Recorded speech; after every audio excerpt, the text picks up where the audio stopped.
The rain hit my face like cold slaps as I stood alone at my husband's grave, watching my children's taillights disappear into the storm. After everything I had sacrificed, after 35 years of putting them first, they had just driven away and left me there like I was nothing. Standing in that downpour, clutching wilted flowers that cost more than some people's weekly groceries, I made a decision that would change all our lives forever. But I'm getting ahead of myself. Let me tell you how a mother's unconditional love can turn into something far more powerful when betrayal cuts deeper than any grave.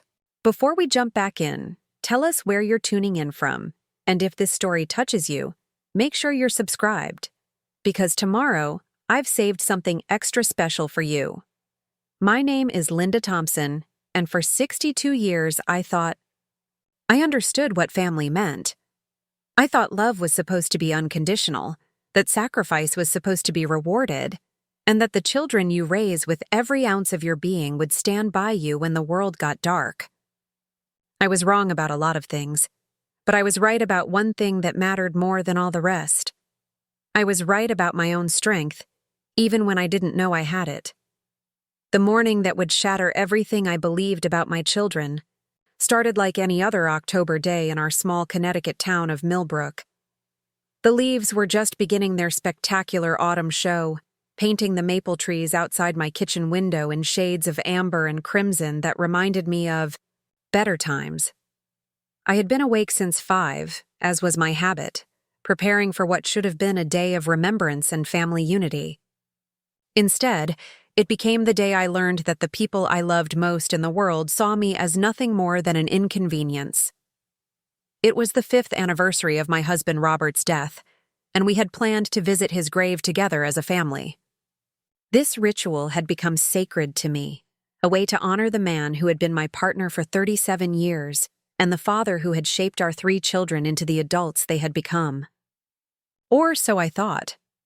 Robert had been a good man, not perfect, but devoted to our family in ways that seem almost quaint now. He worked 2 jobs for most of our marriage, first as a high school math teacher and then picking up weekend shifts at the hardware store. Also, I could stay home with the kids when they were young and pursue my passion for interior design once they were older. We weren't wealthy, but we were comfortable. Robert had been careful with money, almost obsessively so, saving and investing, with the methodical precision he brought to everything else in his life. He used to joke that he was building our fortress against the future, making sure that no matter what happened, our family would be secure. After he died from a sudden heart attack at 59, I discovered just how successful he had been. The life insurance, the retirement accounts, the carefully managed stock portfolio, the paid-off house, all of it added up to more money than I had ever imagined we possessed. But money, I learned, doesn't fill the hollow space left by the love of your life. For 5 years, I had been navigating widowhood with the support of my 3 children, or at least I thought I had their support.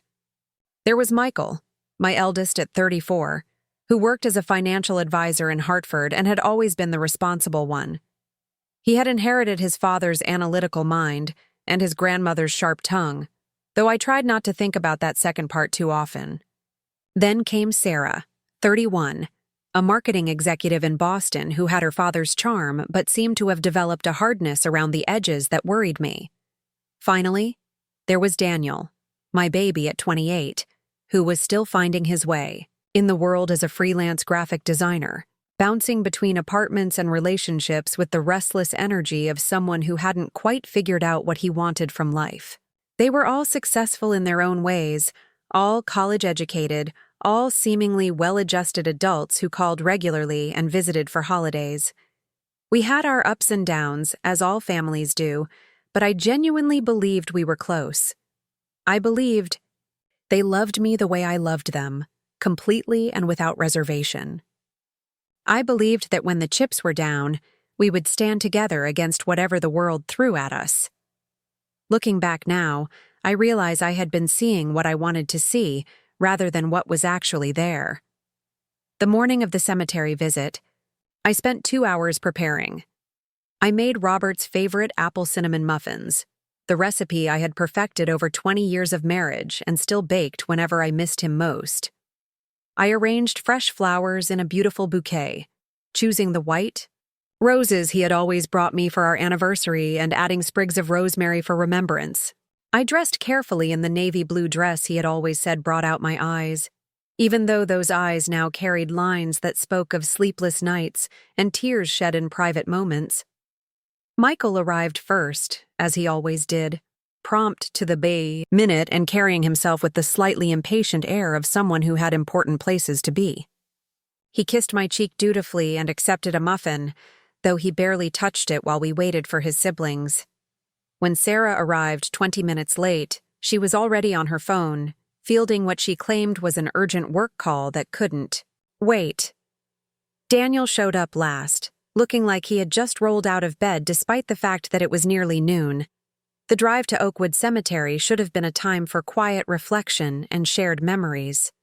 Instead, it became a preview of the abandonment that was coming. Michael drove his own car, claiming he had to leave early for a client meeting. Sarah rode with me but spent the entire 15-minute journey texting and making calls, her attention completely absorbed by whatever crisis was unfolding in her professional life. Daniel sat in the back seat with his earbuds in, nodding along to music only he could hear, and occasionally humming under his breath in a way that suggested he had completely forgotten where we were going and why. I tried to start conversations about their father, sharing memories I thought might spark their own recollections and draw them into the moment. I talked about how proud Robert would have been of Michael's recent promotion, how he would have laughed at Sarah's stories about her difficult boss, how he would have encouraged Daniel to keep pursuing his art even when the freelance work was slow. But my words seemed to bounce off them like rain off a windshield. They offered polite nods and minimal responses, their minds clearly elsewhere.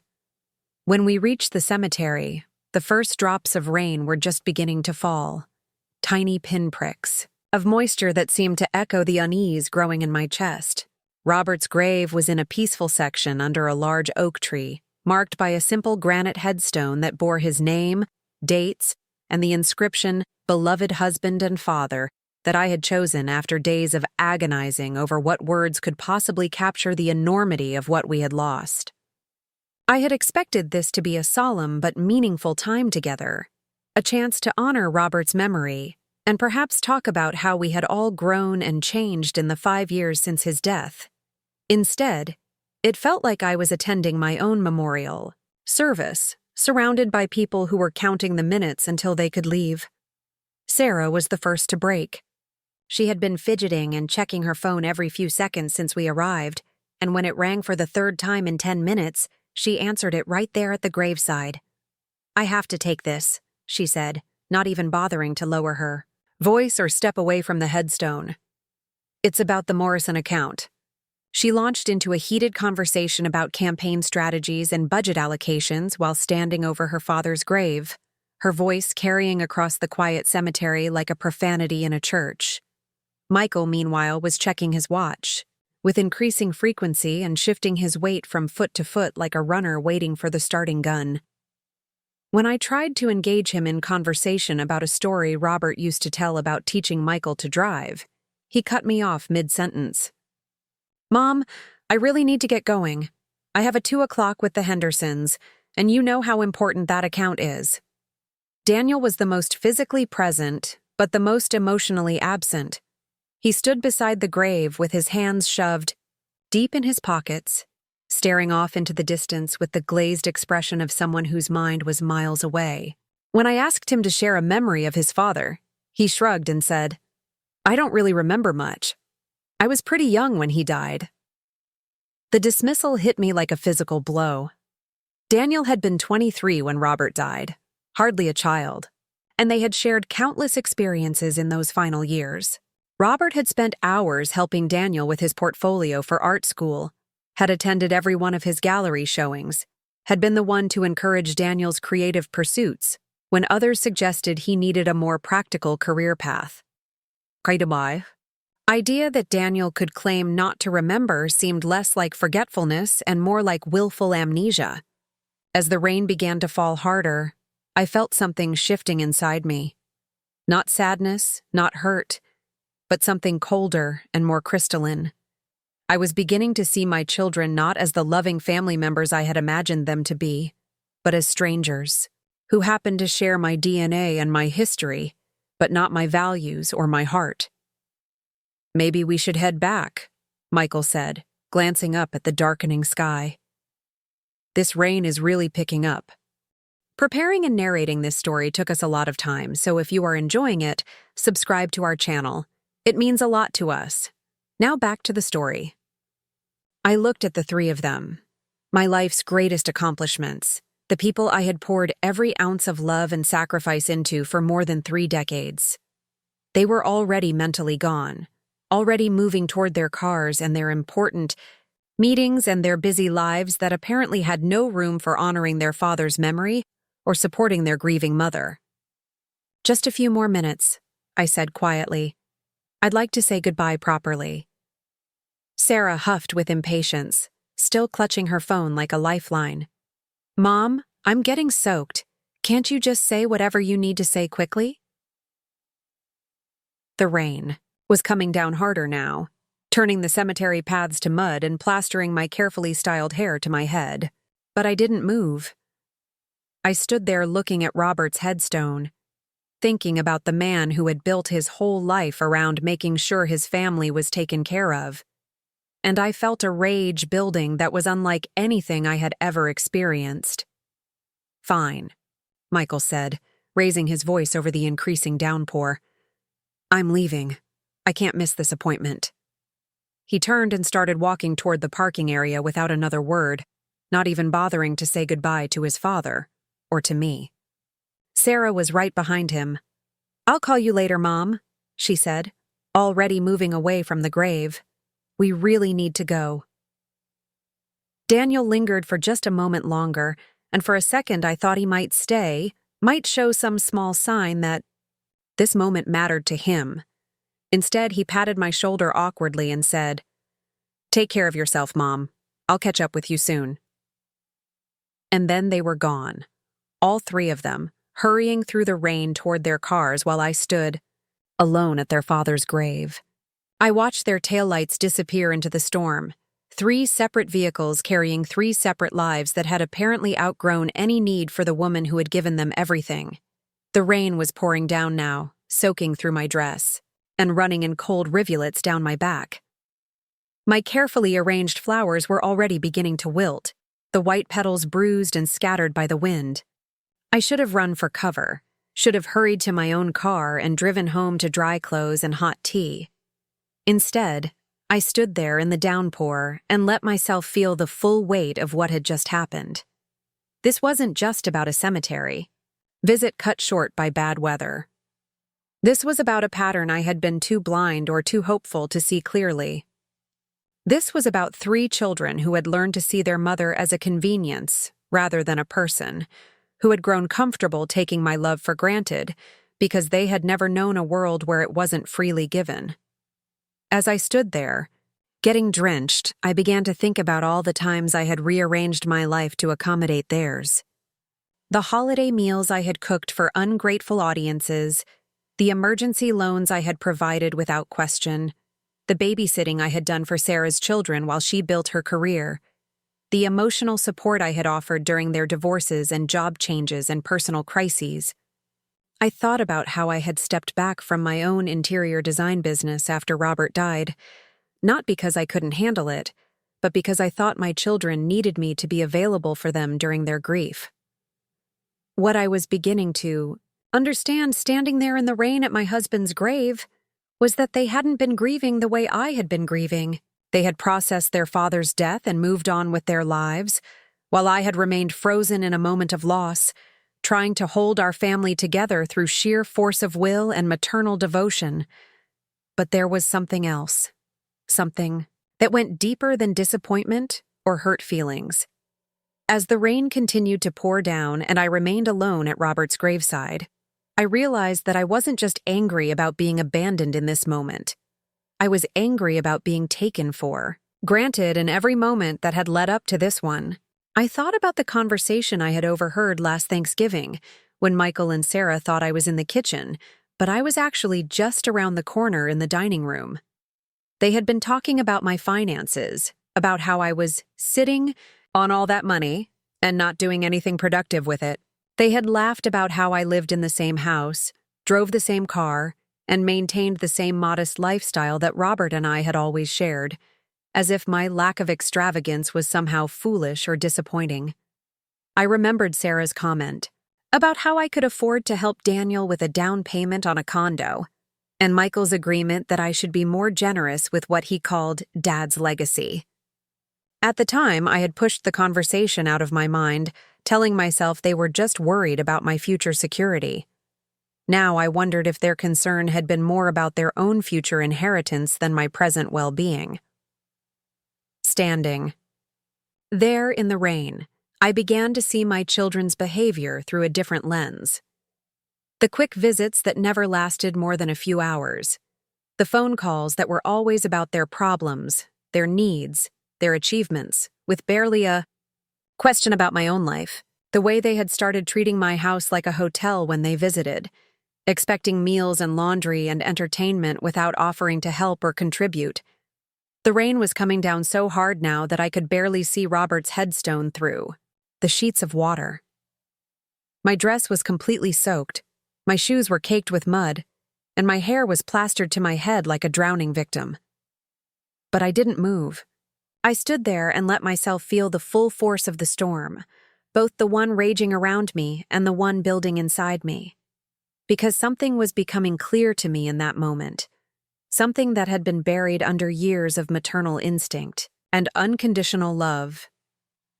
My children didn't just take my love for granted. They had begun to take me for granted. They saw me as a resource to be managed rather than a person to be cherished. They had grown comfortable with the idea that I would always be there, always be available, always be willing to put their needs before my own. The final insult came as I was finally preparing to leave the cemetery. As I bent to place the now bedraggled flowers on Robert's grave, my phone buzzed with a text message. It was from Sarah. "Sorry we had to rush off. Can you pick up Emma from school on Wednesday? I have a client dinner I can't miss." Not an apology for abandoning me in the rain. Not a word about the significance of the day or the pain of the anniversary. Just another request for a favor, sent within minutes of leaving me alone at their father's grave. The casual assumption that I would of course be available, that my time and energy belonged to them by default, hit me like a slap across the face. I stood there in the pouring rain, staring at that text message, and I felt something inside me break. Not my heart, that had been broken 5 years ago when Robert died. What broke was my willingness to be invisible in my own life. What broke was my acceptance of being treated like a service provider rather than the woman who had given these 3 people everything I had to give. I typed back a single word. No. Then I put my phone away, said goodbye to Robert in the privacy of my own mind, and walked through the rain to my car. As I drove home through the storm, windshield wipers struggling against the downpour, I began to think about Robert's fortress against the future in a completely different way. He had built that financial security for our family, yes, but he had built it for the family we thought we were raising, not the family that had just abandoned me in a cemetery. He had saved and invested and planned for people who would honor his memory and cherish his widow, not for people who would treat both as inconveniences to be managed around their busy schedules. By the time I pulled into my driveway, I had made a decision that would have shocked the woman I had been that morning. I was going to stop being taken for granted. I was going to stop being invisible. And I was going to make sure that my children understood exactly what they had lost when they chose their convenience over my dignity. The fortress Robert had built was going to become my weapon. And the children, who had abandoned me in the rain, were about to learn that their mother was stronger, smarter, and more determined than they had ever imagined. But first, I had some research to do. Because if I was going to change the rules of our family dynamic, I was going to do it with the same methodical precision that Robert had brought to building our financial security. I was going to be strategic, careful, and absolutely devastating in my effectiveness.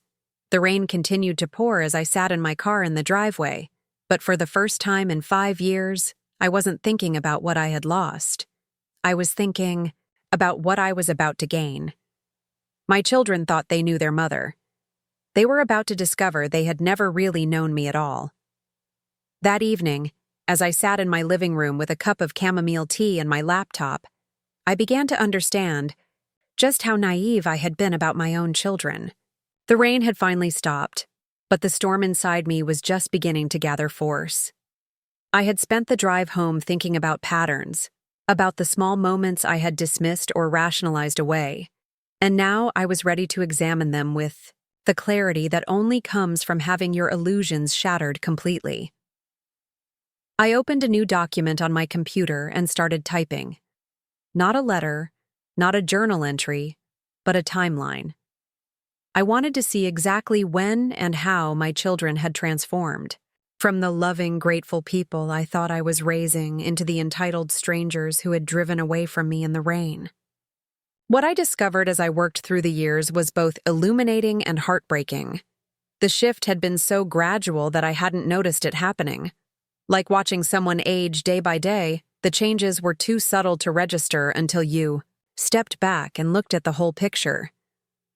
But as I traced the progression from Robert's death to the present moment, I could see the clear trajectory of how my children had learned to take advantage of my grief and my desperate need to keep our family together.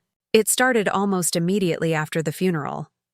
I had been drowning in paperwork, insurance claims, and the overwhelming logistics of death when Michael had stepped in to help.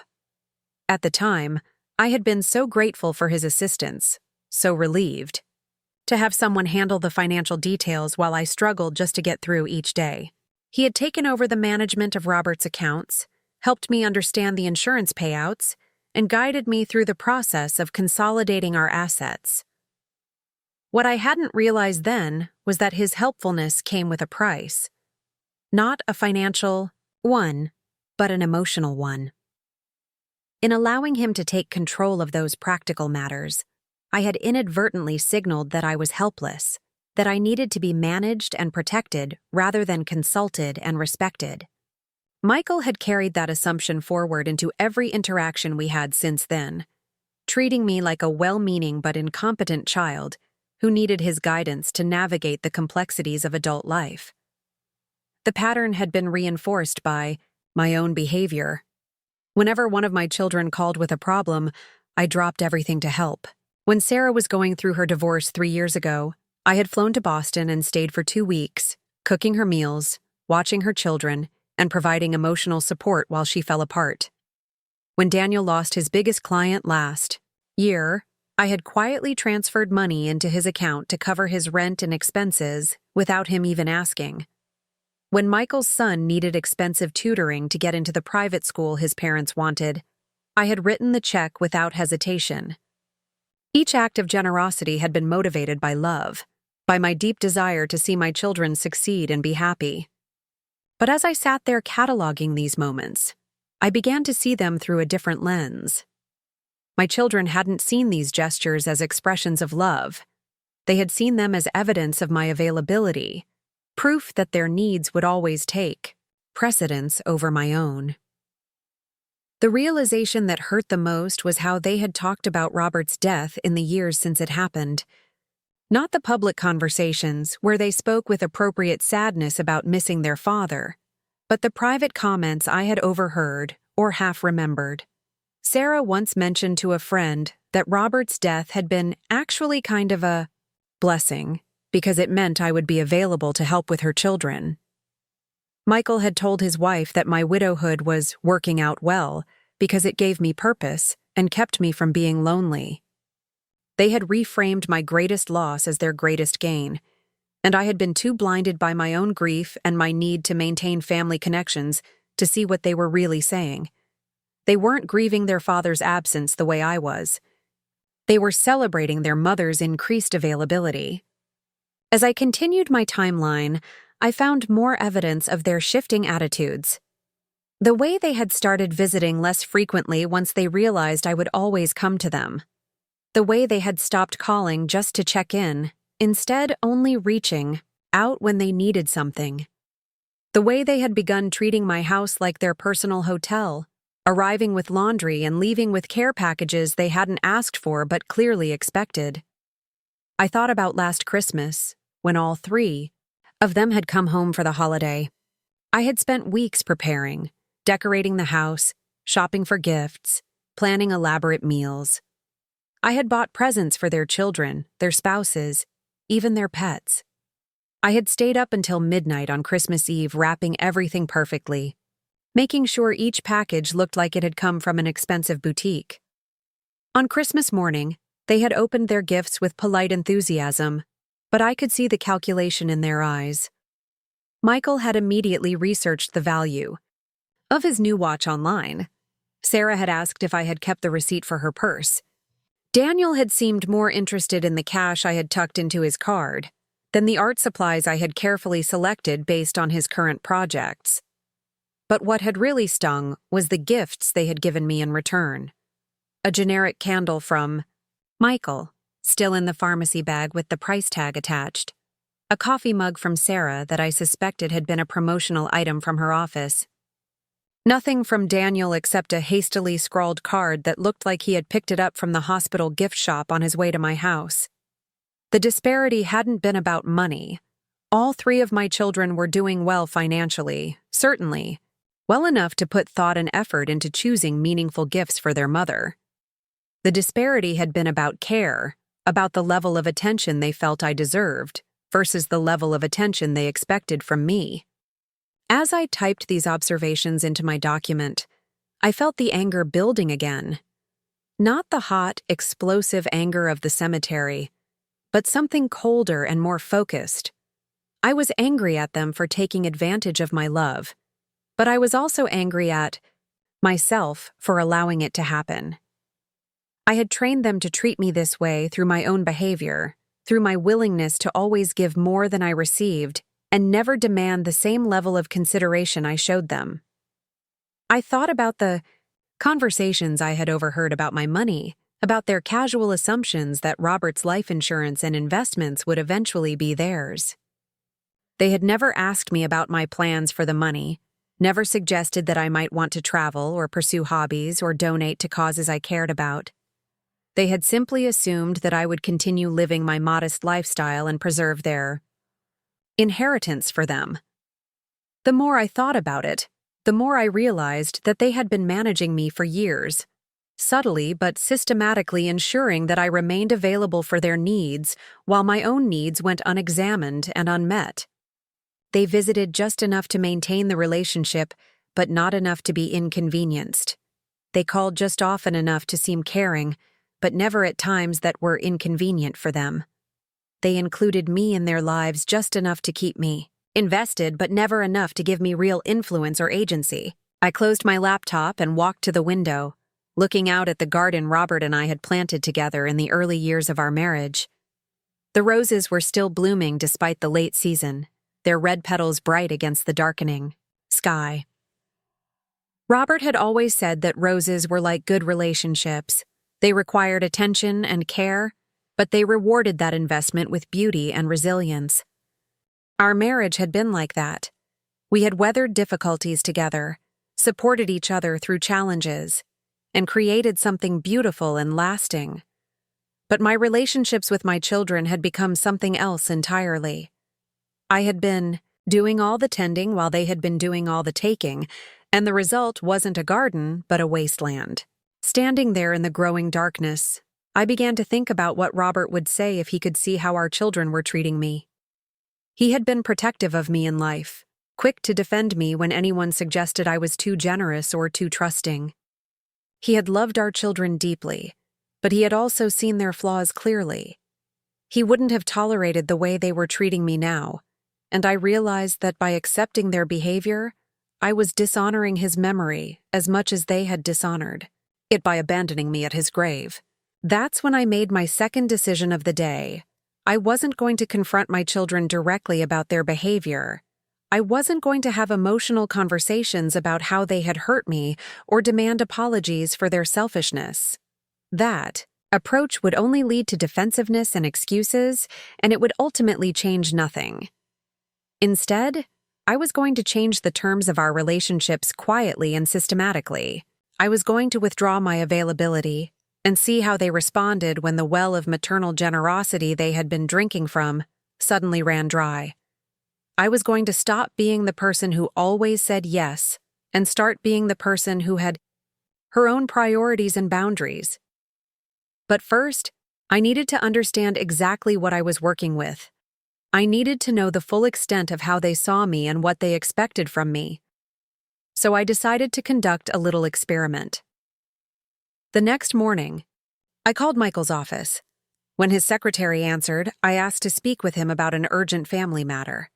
She put me through immediately, and I could hear the concern in his voice when he picked up. "Mom, what's wrong? Are you okay?" "I'm fine," I said calmly. "I was wondering if you could help me with something. I'm thinking about selling the house and moving to a retirement community. I wanted to get your thoughts on the best way to handle the financial aspects." There was a long pause. Then Michael's voice, suddenly much cooler, said, "Mom, that seems like a pretty drastic decision. Have you really thought this through? I mean, the house is paid off and it's a great investment. Why would you want to sell it?" "Well," I said, maintaining my casual tone, "I'm getting older and the upkeep is becoming more difficult. Plus, I thought it might be nice to have more liquid assets to enjoy while I'm still healthy enough to travel and pursue new interests."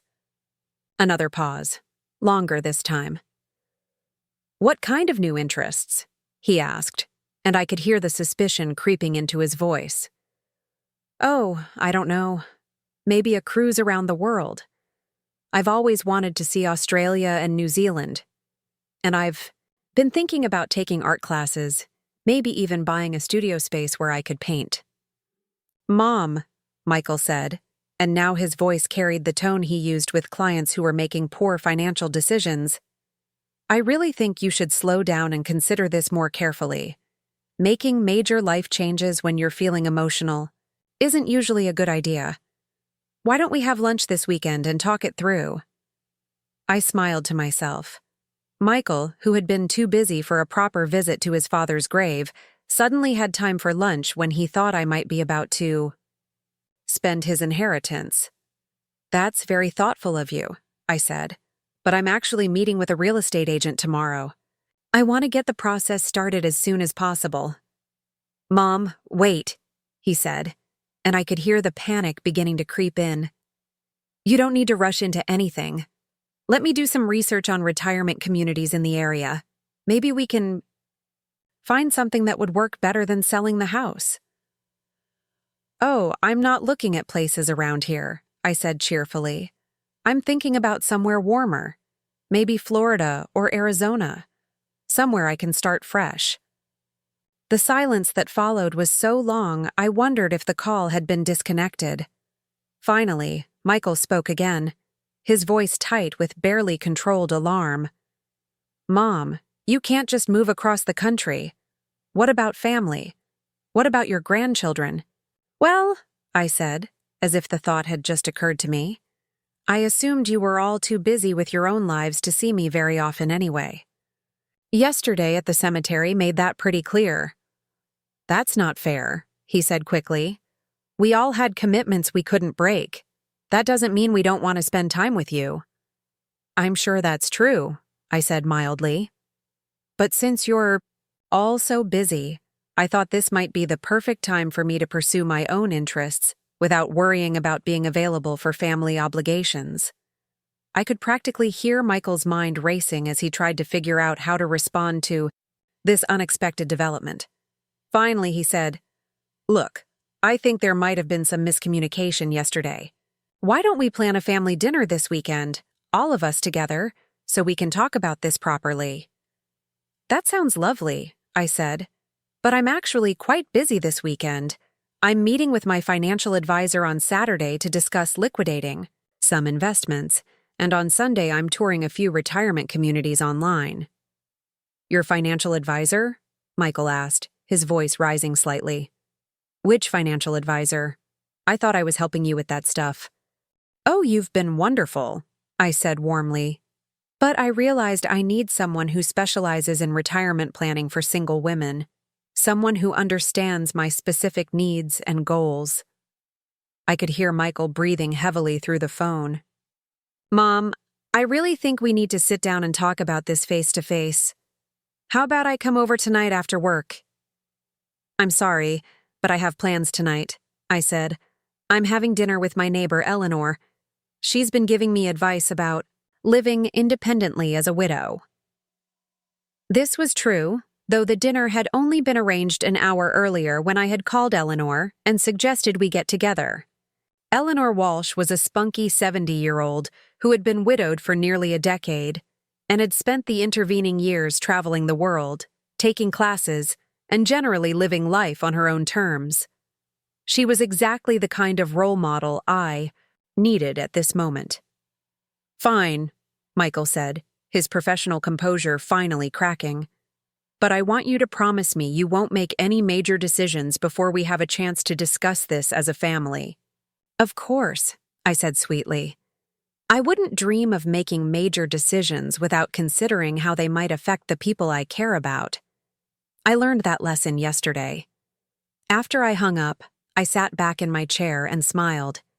Within an hour, my phone rang twice. First Sarah, then Daniel. Both calls followed the same pattern. Initial concern about my well-being, followed by carefully probing questions about my plans, followed by urgent requests to get together and talk things through. Sarah was particularly transparent in her motives.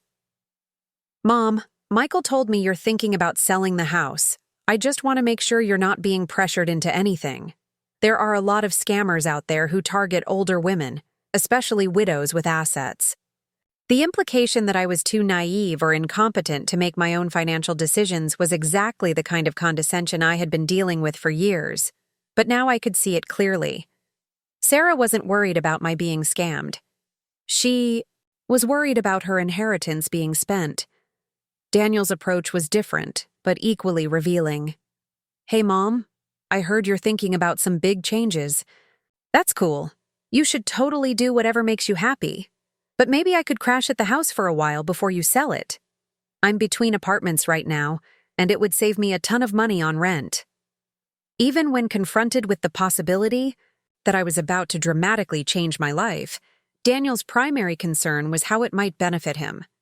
Not whether I was making the right decision, not whether I needed emotional support during a difficult transition, but whether he could take advantage of the situation to solve his own housing problems. That evening, as I sat across from Eleanor at her kitchen table, sharing a bottle of wine and a home-cooked meal that was infinitely more enjoyable than the rushed interactions I usually had with my children, I told her about my experiment. Eleanor listened without interruption, occasionally nodding or raising an eyebrow, but mostly just letting me talk through what I had discovered about my family dynamics.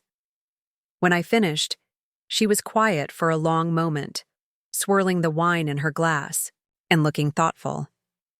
You know, she finally said, when Harold died, my children went through a similar phase.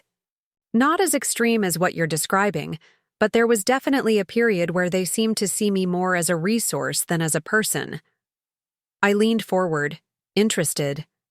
Eleanor rarely talked about the early years of her widowhood, though I knew her husband had died suddenly like Robert. How did you handle it? I asked. Eleanor smiled, but there was something sharp in her expression. I stopped being available, she said simply. I started saying no to things that didn't serve my interests. I began making plans that didn't revolve around their schedules or their needs, and I made it clear that my money was mine to spend as I saw fit, not theirs to inherit as they expected. What happened? They threw quite a few tantrums at first, Eleanor said with a chuckle. Lots of guilt trips about how I was abandoning my grandchildren and being selfish with my time and money. But eventually, they realized that the old version of their mother wasn't coming back, and they had to decide whether they wanted a relationship with the new version. And did they? Want a relationship with the new version? Eleanor's smile became warmer. 2 of my 3 children did. My daughter Jessica adapted pretty quickly once she realized I wasn't going to change my mind. She started actually asking about my life instead of just telling me about hers. My son Mark took a little longer, but he came around too. They both have much healthier relationships with me now. What about the 3rd child? Eleanor's expression grew sad. My son Peter never could accept that I had become my own person instead of just his mother. He's still waiting for me to go back to being the woman who lived for her children's approval. We speak occasionally, but it's surface level. He made his choice. I thought about that as Eleanor and I moved to her living room for coffee and dessert. The idea that I might lose one or more of my children permanently was painful, but it was also oddly liberating. For the first time in years, I was contemplating the possibility that my relationships with my children might be improved by becoming more honest rather than more accommodating. The thing is, Eleanor said as she settled into her favorite armchair, once you stop trying to buy your children's love with your availability and your money, you find out whether they actually love you for who you are. And that's scary, but it's also necessary. What if they don't? I asked quietly. What if they only valued me for what I could do for them? Eleanor looked at me with the kind of compassion that only comes from someone who has walked the same difficult path. Then you'll know the truth, she said. And the truth, even when it's painful, is always better than living a lie. As I drove home that night, I thought about Eleanor's words and about the phone calls I had received from my children. Their sudden interest in my well-being had been revealing in ways they probably didn't realize. None of them had asked if I was happy or lonely or fulfilled. They had only asked about the practical implications of my potential decisions and how those decisions might affect them. I thought about Sarah's comment about scammers targeting widows with assets. The irony was that if anyone had been taking advantage of my widowhood and my assets, it was my own children. They had been systematically training me to give without receiving, to prioritize their needs over my own, and to see my role in their lives as primarily financial and logistical, rather than emotional and personal. When I got home, I found 3 voicemails waiting for me. All from my children, all with variations of the same message. They were concerned about my sudden decision-making and wanted to get together as soon as possible to discuss my plans. Michael had even suggested bringing his wife, Jennifer, to help provide perspective. I deleted all 3 messages without returning the calls. For the first time in 5 years, I was going to make my children wait for my attention instead of dropping everything to respond to their needs immediately. It was a small step, but it felt revolutionary. Before I went to bed, I opened my laptop and continued working on my timeline document. But now I was adding a new section, a plan for the future. Not the future my children expected, where I would continue to be their reliable, available, endlessly giving mother, but the future I was beginning to envision for myself. I started with small changes. I would stop automatically saying yes to requests for babysitting, loans, or emergency assistance. I would start making my own plans and sticking to them even when my children needed something. I would begin spending my money on things that brought me joy rather than hoarding it for people who saw it as their eventual inheritance. But I also started thinking about bigger changes. Real estate agents I could call, travel destinations I had always wanted to visit, classes I could take, hobbies I could pursue, friendships I could develop with people who valued me for who I was, rather than what I could provide. As I typed, I felt something I hadn't experienced in years: excitement about my own future. For the first time since Robert's death, I was thinking about what I wanted rather than what other people needed from me. I was imagining a life where my own happiness was the primary consideration, where my time and energy were invested in pursuits that fulfilled me rather than in maintaining relationships that had become one-sided and draining. The rain had stopped. Completely, and through my bedroom window, I could see stars beginning to appear in the clearing sky. Tomorrow would bring another round of phone calls from my children, more attempts to manage and manipulate me back into my familiar role. But tonight, I was planning my escape from that role, and for the first time in a very long time, I felt like the protagonist of my own story, rather than a supporting character in theirs. The fortress Robert had built was about to become my liberation fund, and the children who had taken my love for granted were about to discover that their mother had both a backbone and a bank account they had seriously underestimated. The next morning brought exactly what I expected: a coordinated assault from my children designed to bring me back in line. By 8 a.m., my phone had rung 6 times, my email had 3 urgent messages, and Michael had even sent a text saying he was taking the day off to come discuss my situation. The speed and intensity of their response told me everything I needed to know about how seriously they took the threat to their expected inheritance. I let the phone ring while I made myself a proper breakfast, something I hadn't done in months. Fresh coffee, scrambled eggs with herbs from my garden, toast with the expensive jam I usually saved for special occasions. As I ate slowly at the kitchen table, savoring each bite, I watched the morning light filter through the windows and felt a sense of calm I hadn't experienced in years. For the first time since Robert's death, I was putting my own needs first. And the world hadn't ended. When Michael arrived at 9:30, he looked like he hadn't slept. His usually perfect hair was disheveled, his shirt was wrinkled, and there were dark circles under his eyes. He burst through the front door without knocking, something he hadn't done since he was a teenager, and found me in the living room reading a book about retirement communities in Tuscany. "Mom, we need to talk," he said, settling heavily into Robert's old chair without being invited to sit. "This whole thing about selling the house and moving away, it's not like you. You're not thinking clearly." I marked my place in the book and looked at him with the kind of patient expression I might give a child having a tantrum. "Good morning to you too, Michael. Would you like some coffee?" "I don't want coffee," he said impatiently. "I want to understand what's gotten into you. Yesterday you seemed fine, and now suddenly you want to uproot your entire life. It doesn't make sense." "What doesn't make sense about a 62-year-old woman wanting to enjoy her remaining years?" I asked mildly. "I've been living in the same house, following the same routines for 5 years. Maybe it's time for a change." Michael leaned forward, his financial advisor persona fully engaged. "Mom, you've built a good life here. You have history in this house, memories of Dad, established routines that work for you. Why would you want to throw all that away to move somewhere you don't know anyone?" I studied his face, noting the way his eyes kept darting around the room as if he was cataloging assets.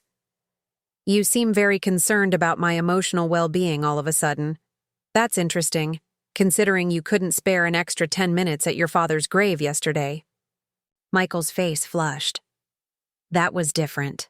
I had a work commitment that I couldn't break. But this conversation is about your future, not about yesterday." "Is it?" I asked. "Because it seems to me that yesterday revealed quite a lot about how my children view their obligations to me versus how I view my obligations to you." Before Michael could respond, the front door opened again, and Sarah rushed in, still in her work clothes from the night before.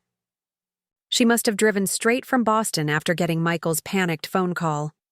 "Mom," she said, dropping her purse and laptop bag by the door. "Michael told me about your plans. Are you feeling okay? Have you been to the doctor recently?" I had to admire their strategy. First, question my mental competence. Make it seem like any desire to change my life was evidence of cognitive decline or emotional instability. It was both insulting and predictable. "I'm feeling better than I have in years, actually," I said. It's amazing how liberating it can be to start putting yourself first for once. Sarah sat down on the couch across from me, adopting the concerned, nurturing tone she used with her children when they were sick. "Mom, I know you've been lonely since Dad died. We all know that. But making drastic life changes isn't the answer. What you need is more family time, more connection with the people who love you. The people who love me, I repeated thoughtfully. Tell me, Sarah, when was the last time you called just to see how I was doing? Not to ask for babysitting or advice or help with something, just to talk. Sarah blinked, clearly taken aback by the question. I call you all the time. You call me when you need something, I corrected gently. There's a difference. Daniel arrived 20 minutes later, looking like he had slept in his car. His hair was sticking up in odd directions, and he was wearing the same clothes from the cemetery visit.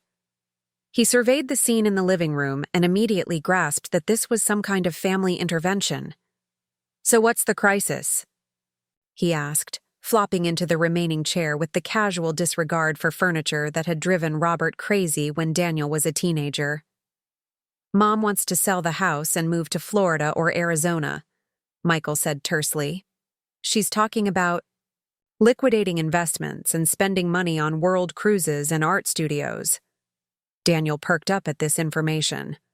Art studios? That's actually pretty cool, Mom. Are you thinking about getting back into painting? For a moment, I felt a flicker of hope that at least one of my children might support my desire for independence and self-discovery. Then Daniel continued, because if you're getting rid of stuff, I could really use some of Dad's tools. And maybe that desk in the basement?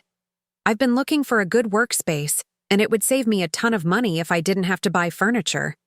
The hope died immediately.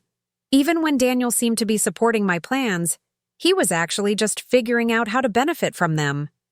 I looked at the three of them sitting in my living room, each one focused entirely on how my potential life changes might affect them, and I felt something click into place in my mind.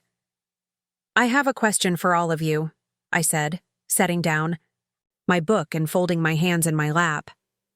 When you think about me, about who I am as a person, what comes to mind? They exchanged glances, clearly sensing a trap, but not sure where it was leading. Sarah spoke first. You're our mother. You're caring and generous and always there when we need you. You're responsible, Michael added. You're good with money and practical about making decisions. You're patient, Daniel offered. You never get mad even when we screw up. I nodded slowly.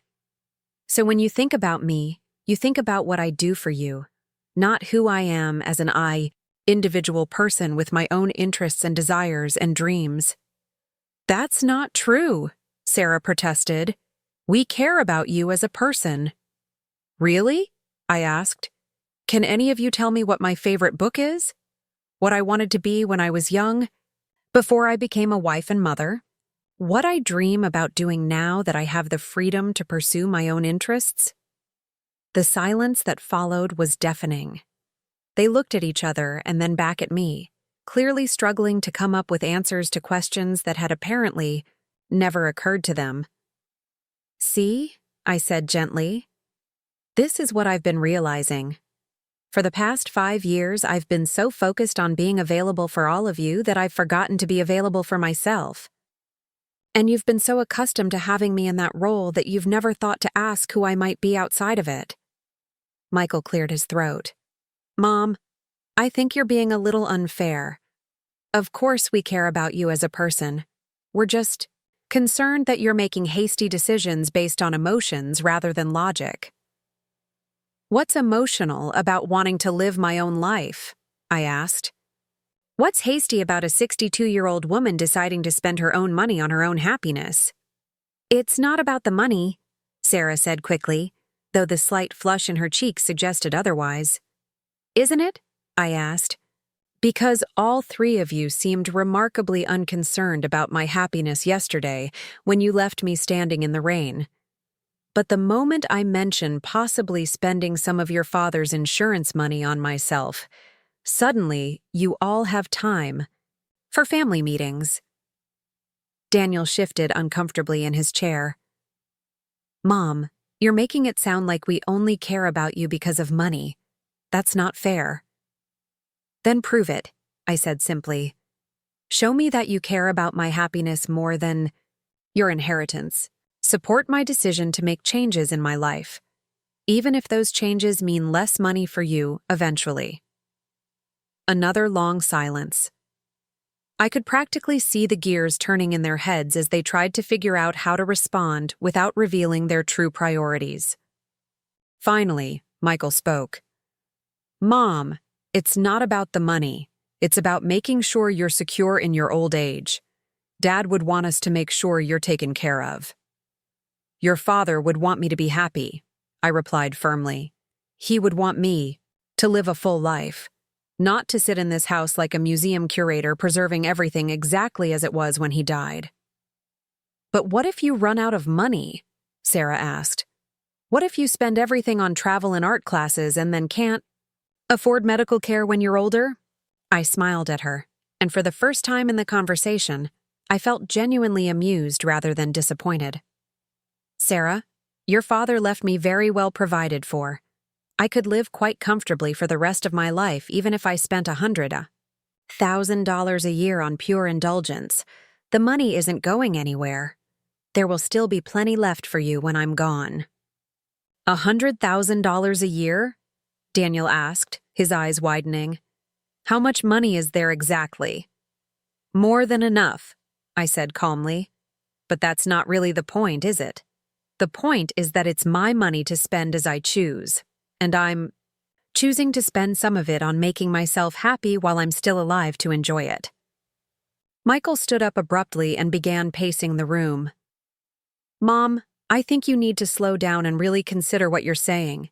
You're talking about making major life decisions based on one bad day. That's not rational. One bad day? I repeated, my voice growing sharper. Michael, yesterday wasn't one bad day. Yesterday was the culmination of 5 years of being taken for granted by the 3 people I love most in the world. That's not true, Sarah said, but her voice lacked conviction. When was the last time any of you visited me just because you wanted to spend time with me? I asked.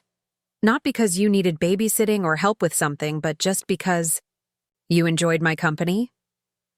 They looked at each other again, and I could see the realization dawning that they couldn't answer the question. When was the last time any of you called to ask about my day without having something you needed from me first? More silence. When was the last time any of you considered what I might want or need before asking me to rearrange my schedule? For your convenience? Daniel cleared his throat. Mom, we didn't realize. You didn't realize because you never asked, I interrupted. For 5 years, I've been so grateful for any contact from you that I never demanded the same consideration you expect from me.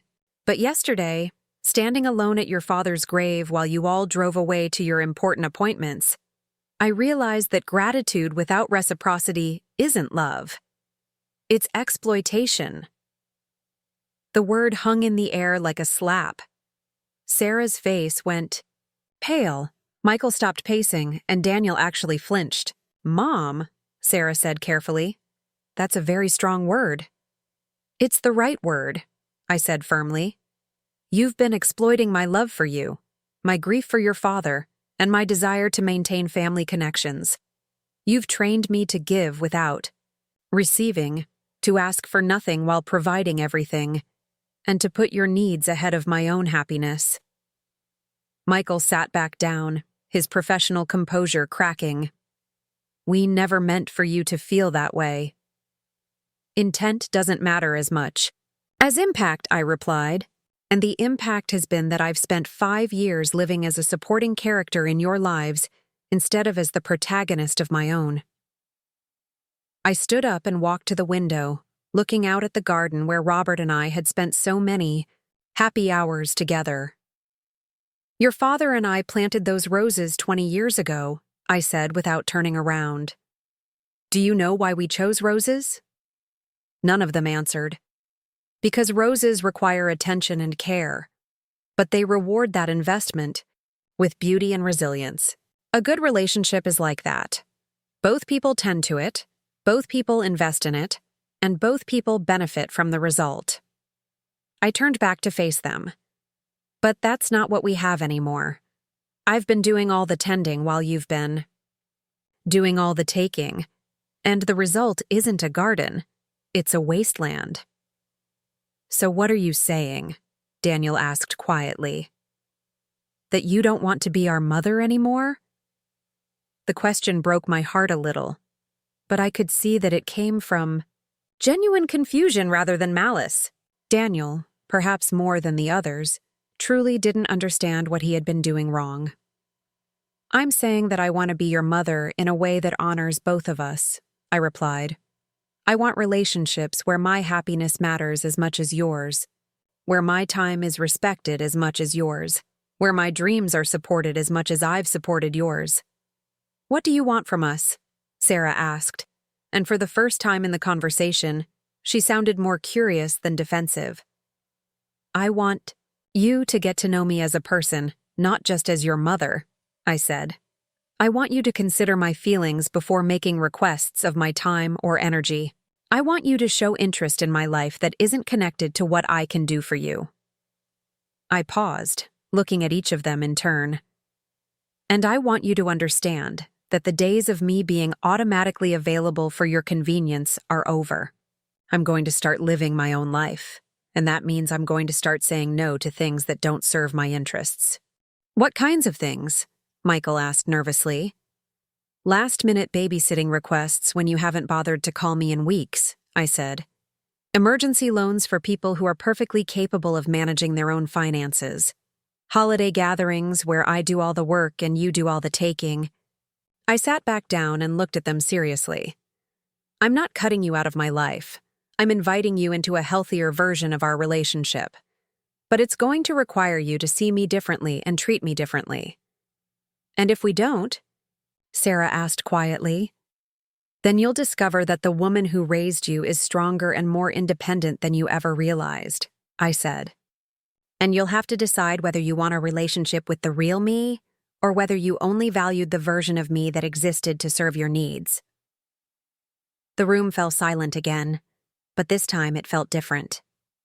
Instead of the defensive, silence of people trying to figure out how to manipulate me back into compliance, it felt like the thoughtful silence of people genuinely considering what I had said.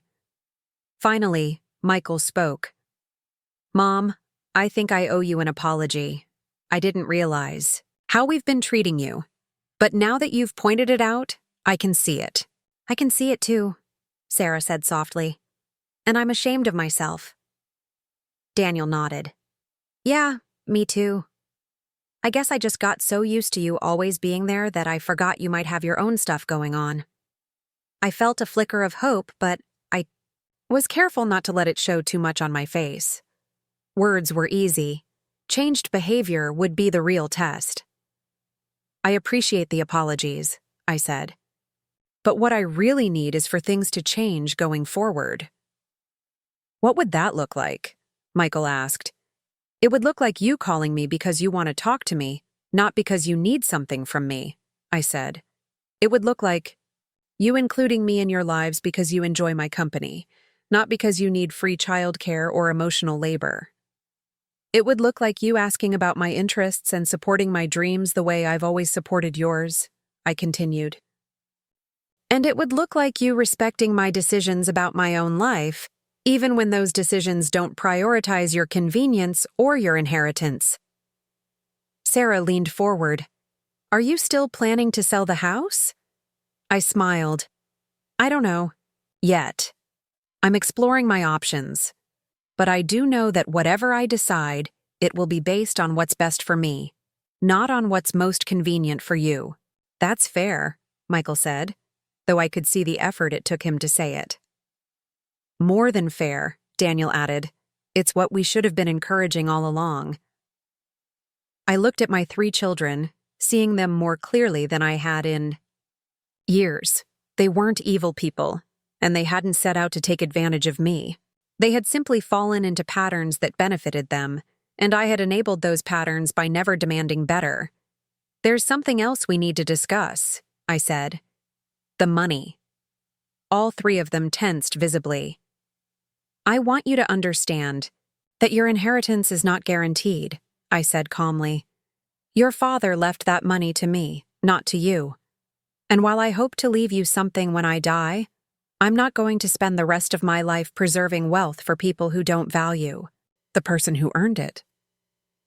"Mom," Sarah started. "I'm not threatening you," I interrupted. "I'm setting a boundary.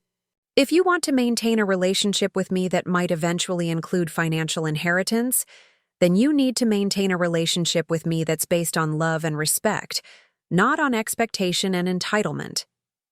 I stood up again, signaling that the conversation was winding down. "I'm going to give all of you some time to think about what we've discussed today. And I'm going to continue exploring my options for how I want to spend the rest of my life." "What should we do?" Daniel asked. "Be my children," I said simply. "Not my managers, not my financial advisors, not my guilt trippers. Just be people who love me and want me to be happy."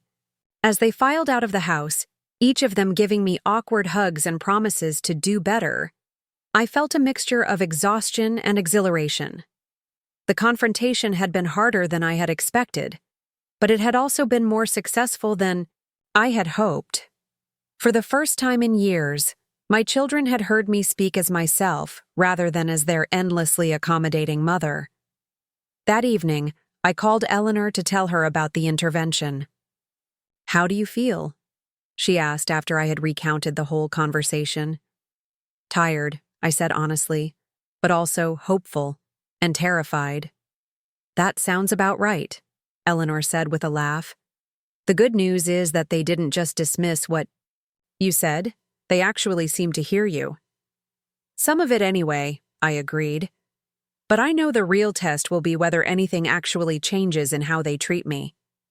"Give them time," Eleanor advised. "It took them years to develop these patterns, and it'll take time to break them. But you've planted the seed. Now you just have to be consistent about watering it." After we hung up, I sat in my living room and looked around at the house that had been my home for more than 30 years.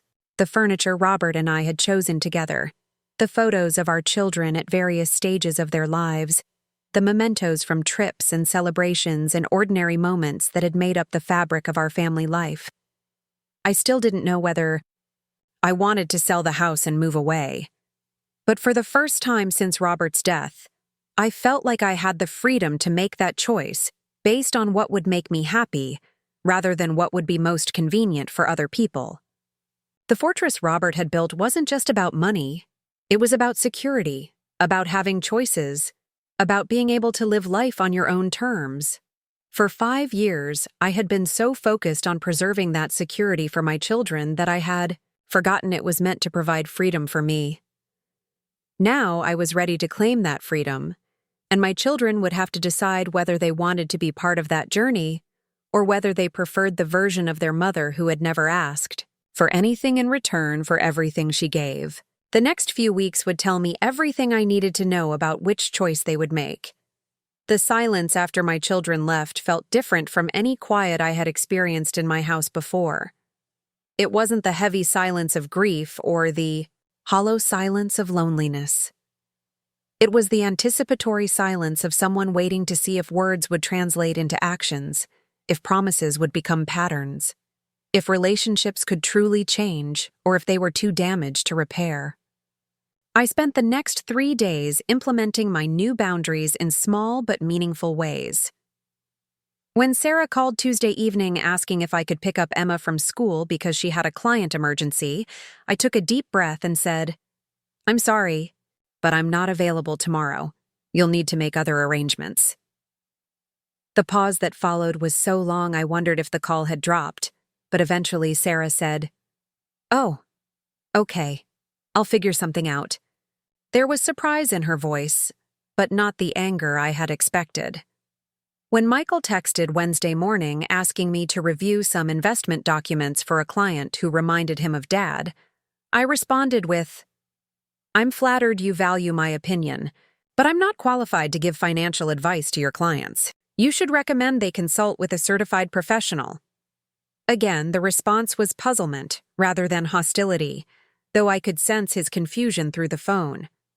Daniel's test came when he showed up unannounced Thursday afternoon, with a bag of laundry and his usual assumption that I would welcome the interruption to my day. I met him at the door but didn't invite him in. "I'm actually heading out," I said, which was true. I had plans to visit an art supply store and browse through some classes offered at the community college. "Can I just throw this stuff in your washer?" he asked, holding up the bag. "My machine is broken again. There's a laundromat on Elm Street," I said gently, "or you could call a repair service for your machine." Daniel blinked at me as if I had started speaking a foreign language. "But it would only take a minute to start a load here." "Daniel," I said, maintaining my calm tone, "I'm not running a free laundry service. If your machine is broken, you need to take responsibility for finding a solution that doesn't involve me dropping everything to help you." He stood there for a moment, looking genuinely bewildered, as if the concept of me not being available for his convenience was completely foreign to him, which I realized it was. "Okay," he said finally. "I guess I'll hit the laundromat." These small victories gave me confidence, but the real test came on Friday when I received a call that would reveal just how deep my children's sense of entitlement truly ran. It was Jennifer, Michael's wife, and her voice had the carefully modulated tone of someone who had been coached on exactly what to say. "Linda, hi, it's Jennifer. I hope you don't mind me calling directly." "Of course not," I said, though I was immediately suspicious. Jennifer and I had always had a cordial relationship, but she had never called me independently before. "Michael told me about your conversation earlier this week," she continued, "and I just wanted to say that I think it's wonderful that you're focusing on yourself more. You deserve to be happy." I waited for the other shoe to drop. "The thing is," Jennifer said, her voice becoming more tentative, "we have a situation with the kids' private school tuition. There was some confusion with the payment plan, and we're facing a pretty significant penalty if we can't resolve it by Monday." And there it was. The real test of whether my family had heard anything I said about changing our relationship dynamics. "I'm sorry to hear that's stressful for you," I said neutrally. "Well, we were hoping you might be able to help us out just this once. It's $15,000, and Michael says you mentioned having liquid assets available for things that are important to you. We thought, since the kids' education is important to all of us." The manipulation was so transparent it would have been insulting if it weren't so predictable. Jennifer was attempting to reframe their financial irresponsibility as something that should matter to me, using my grandchildren as leverage to open my wallet. "Jennifer," I said calmly, "I need to ask you something, and I'd appreciate an honest answer. Before this tuition crisis arose, when was the last time you or Michael invited me to spend time with the children? Not asked me to babysit them, but actually included me in their lives because you thought I would enjoy their company." There was a long pause. "Well, we had you over for dinner a few months ago." "That was 6 months ago, and it was because you needed me to watch the kids while you went to a work party," I corrected gently. "You picked me up, had me babysit for 4 hours, and then drove me home. We barely spoke except about bedtime routines and emergency contacts. Well, we've been so busy with work and the kids' activities." "I understand that you're busy," I said, "but I need you to understand something. Michael came to me for money to pay for your children's education without having made any effort to include me in their actual lives. That tells me that you see me as a bank, not as a grandmother." "That's not true," Jennifer protested, but her voice lacked conviction. "Let me ask you another question," I continued. "Can you tell me what grade Emma is in now?" Silence. "Can you tell me what subject David is struggling with this year?" More silence. "Can you tell me what either of your children wants to be when they grow up?" "Linda, I don't see what this has to do with—" "It has everything to do with it," I interrupted. "You're asking me to invest $15,000 in the education of children I've been systematically excluded from knowing." You want me to care about their academic success while showing no interest in whether I have any kind of meaningful relationship with them. I could hear Jennifer breathing heavily through the phone, and I suspected she was realizing that this conversation wasn't going the way she had expected. The answer is no, I said clearly. I won't be contributing to the tuition payment. But Linda, these are your grandchildren. Don't you want what's best for them? I want what's best for them, I agreed, which includes having parents who take responsibility for their own financial commitments instead of running to grandma every time they mismanage their money. It wasn't mismanagement, Jennifer said defensively. There was a miscommunication with the school's billing department. Then you should work with the school to resolve the miscommunication, I replied.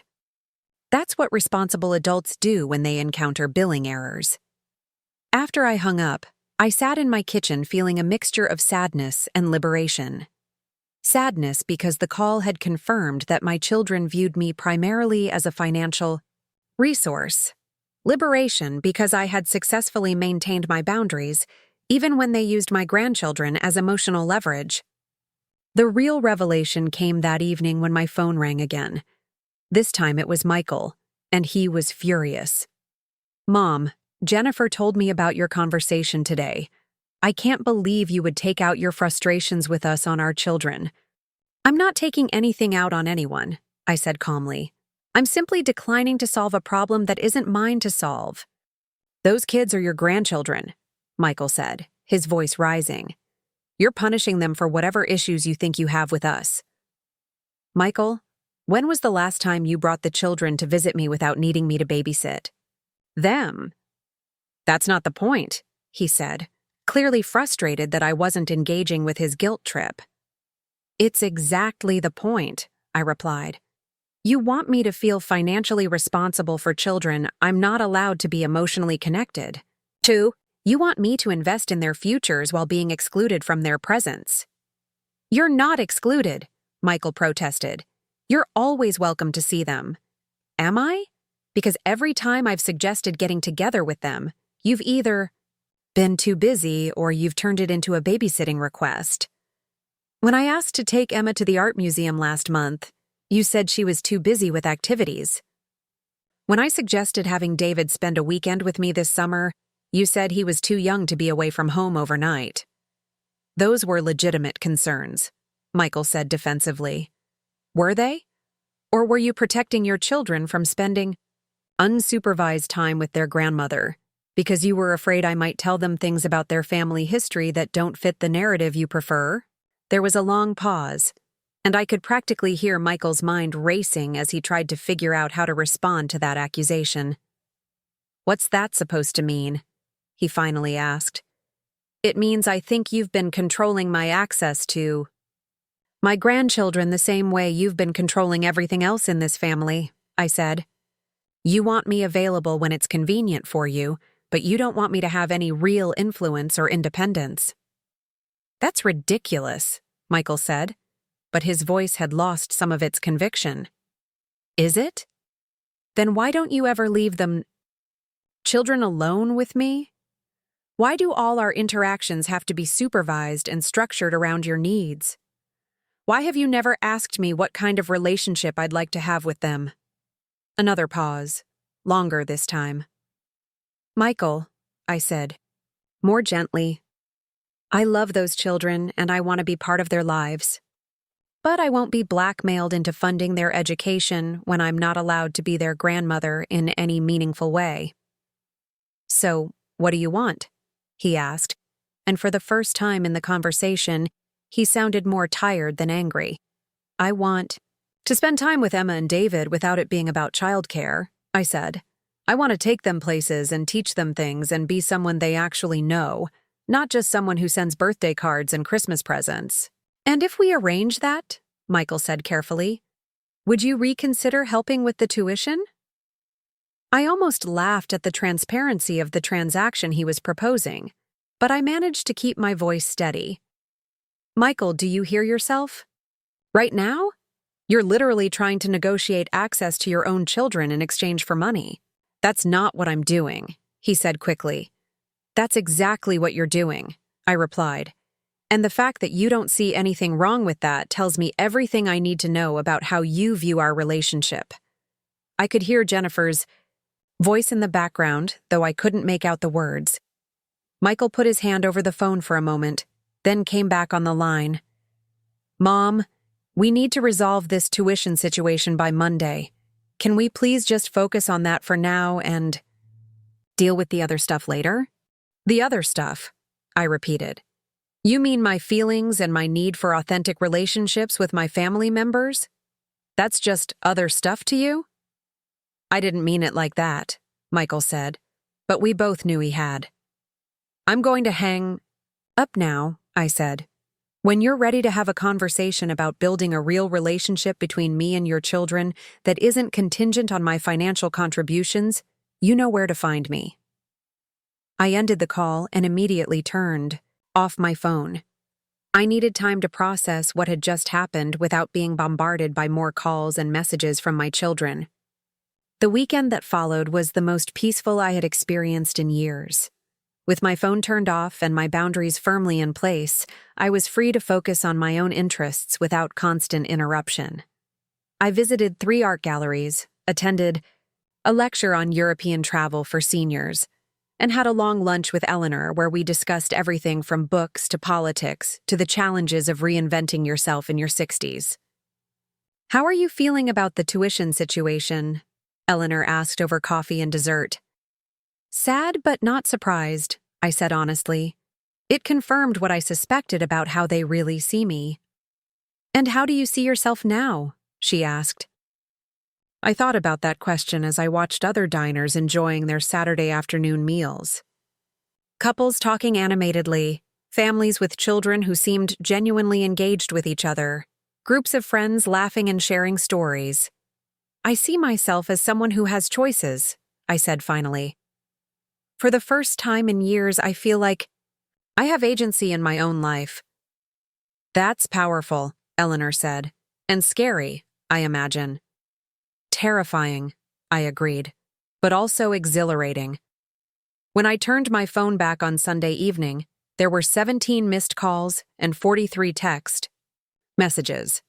Most were from my children, but there were also messages from Jennifer, from Sarah's ex-husband asking me to talk sense into the family, and even one from my neighbor, Mrs. Patterson, who had apparently been enlisted to check on my well-being. The escalation told me everything I needed to know about how seriously my family took the threat to their access to my money. They had mobilized an entire network of people to pressure me back into compliance. I scrolled through the messages without reading most of them, but one from Sarah caught my attention. Mom, please call me. We need to talk about what's really going on here. I called her back, curious about what new approach she might have. Developed. Thank God, she said when she answered. I've been worried sick. Where have you been? I've been living my life, I said simply. Something I apparently need to schedule around your family's needs. Mom, Michael told me about the tuition thing. I think there might be some misunderstanding. What kind of misunderstanding? Well, I think you might be seeing this as being about money when it's really about family, Sarah said, clearly having rehearsed this approach. Sarah, they asked me for $15,000 for a problem they created themselves, without having made any effort to include me in my grandchildren's lives in a meaningful way. How exactly am I misunderstanding the situation? Maybe they could have handled it better, Sarah admitted. But the important thing is that Emma and David get to stay in their school. Surely that matters more than hurt feelings about not being invited to more family dinners. The casual dismissal of my feelings as unimportant compared to their financial needs was so typical of how my children had learned to think about me that I almost wasn't surprised. Almost. Sarah, I said carefully, do you think it's reasonable for Michael and Jennifer to expect me to pay for their children's education when they don't allow me to have any unsupervised time with those children? It's not that they don't allow it, Sarah said defensively. It's just that kids today have such busy schedules, and Michael and Jennifer want to make sure that I don't have any real influence in their lives, I finished. That I remain a checkbook rather than a grandmother. That's not fair, Sarah protested. What's not fair is asking me to fund the lives of children I'm not permitted to know, I replied. What's not fair is expecting me to care about their academic success when no one cares about my emotional needs. Your emotional needs? Sarah's voice took on the slightly exasperated tone she used when she thought someone was being unreasonable. Mom, you have a comfortable life. You have a beautiful house, financial security, and children who love you. What more do you need emotionally? The question was so revealing that it took my breath away for a moment. Sarah genuinely couldn't understand what I might need beyond material comfort and the abstract concept of being loved by people who never demonstrated that love through their actions. I need to feel valued for who I am, not what I can provide, I said quietly. I need to have relationships where my happiness matters as much as yours. I need to be seen as a person with my own interests and dreams, not just as a resource for other people to use. But you are valued, Sarah said, sounding genuinely confused. We couldn't manage our lives without you. Exactly, I said. You value what I do for you, not who I am. And that's the problem. There was a long pause, and when Sarah spoke again, her voice had changed. Mom, are you having some kind of breakdown? Because this doesn't sound like you at all. The suggestion that my desire for authentic relationships was evidence of mental instability was both insulting and predictable. It was easier for my children to believe I was having a breakdown than to examine their own behavior and consider the possibility that they had been treating me badly. I'm not having a breakdown, I said firmly. I'm having a breakthrough. I'm finally seeing clearly how our family dynamics actually work, and I'm deciding that I deserve better.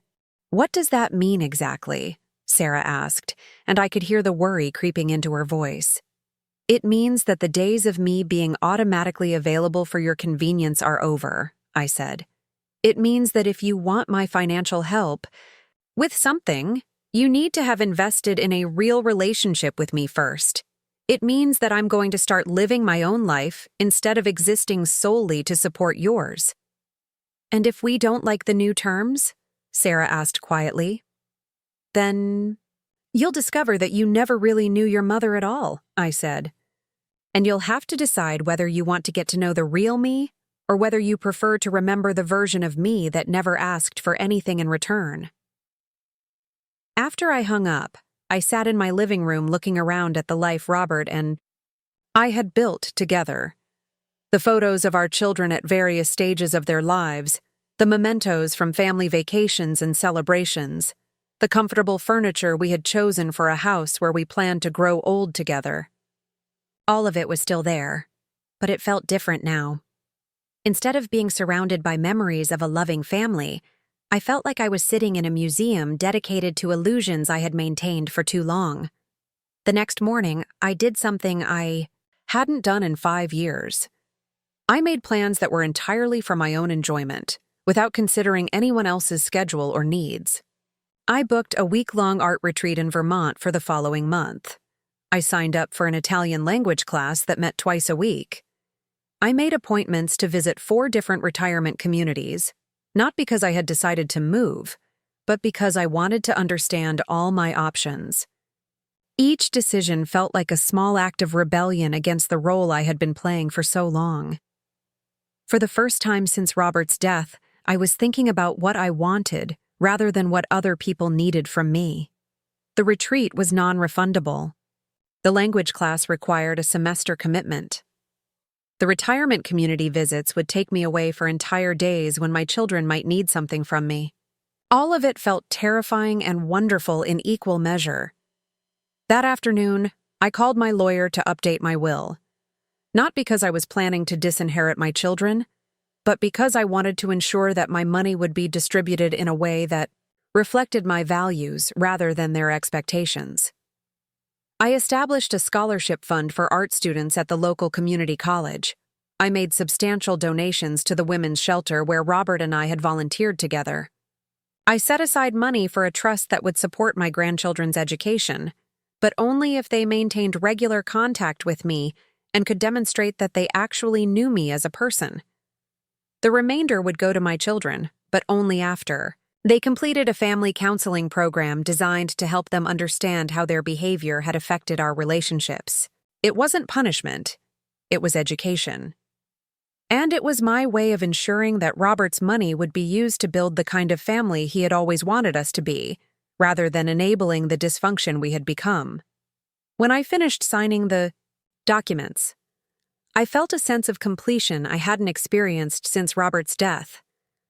For the first time in 5 years, I was taking control of my own story, instead of letting other people write it for me. My children were about to discover that their mother was far more complex, far more intelligent, and far more determined than they had ever imagined. And they were going to have to decide whether they wanted to know that woman or whether they preferred to lose her entirely. The morning I left for my art retreat in Vermont marked exactly 6 weeks since that rainy day at Robert's grave.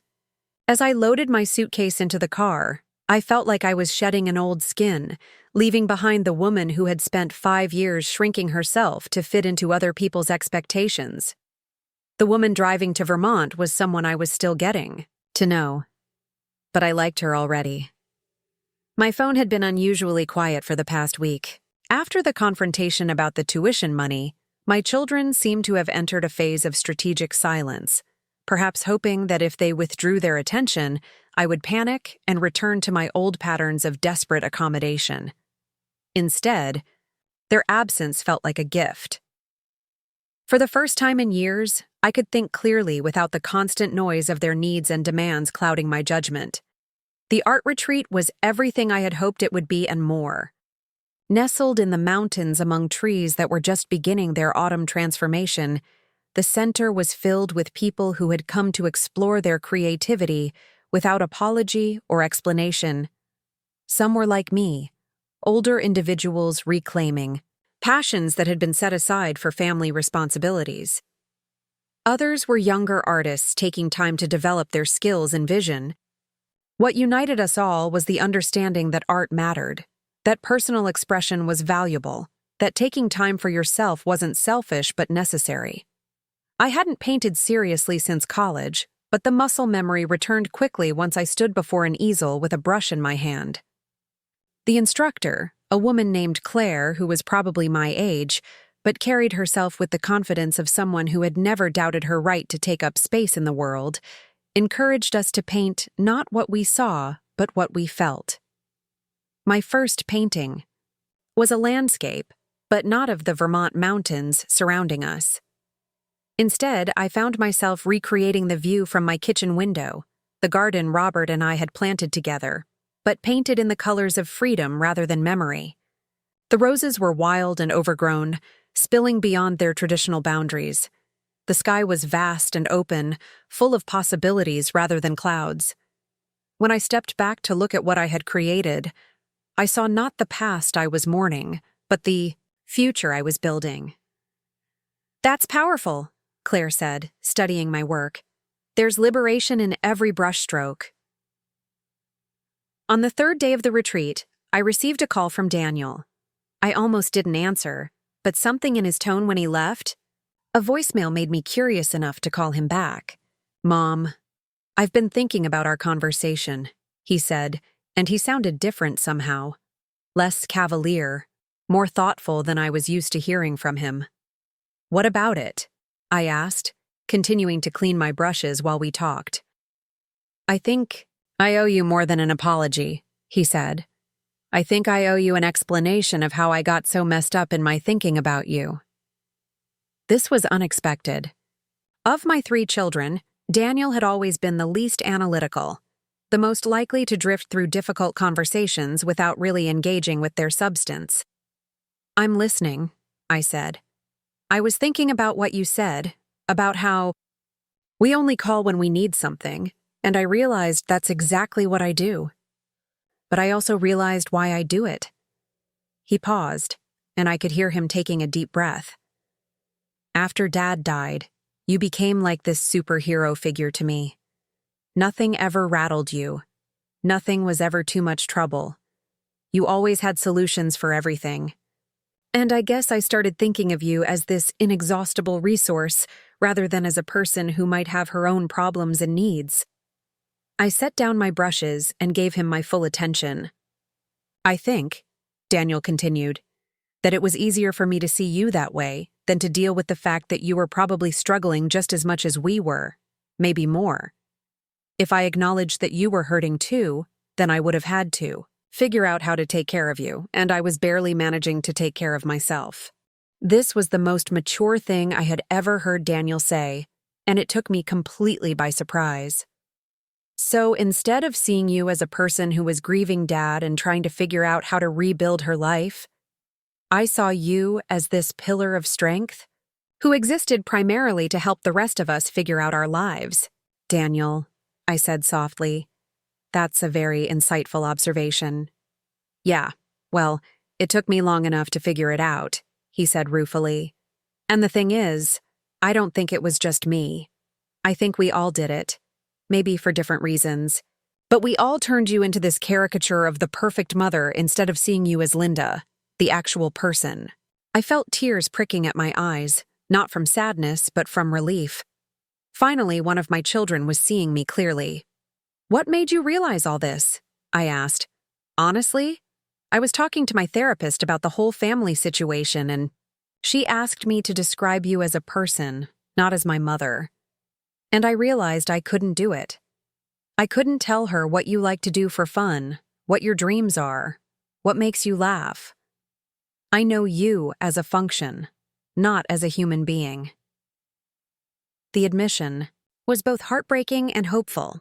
She also pointed out that the way I've been treating you is probably similar to how I treat women I date, expecting them to take care of my emotional needs without reciprocating, which explains why my relationships never last very long. I couldn't help but smile at that. Daniel's pattern of brief, intense relationships had always puzzled me, but his therapist's observation made perfect sense. So what I want to know, Daniel said, is whether you'd be willing to start over with me. Not as my mother who exists to solve my problems, but as Linda, who happens to be my mother but is also her own person with her own life. What would that look like? I asked. I don't know yet, Daniel admitted. But maybe I could start by asking you about your art retreat instead of immediately launching into whatever crisis I'm dealing with this week. I'd like that, I said.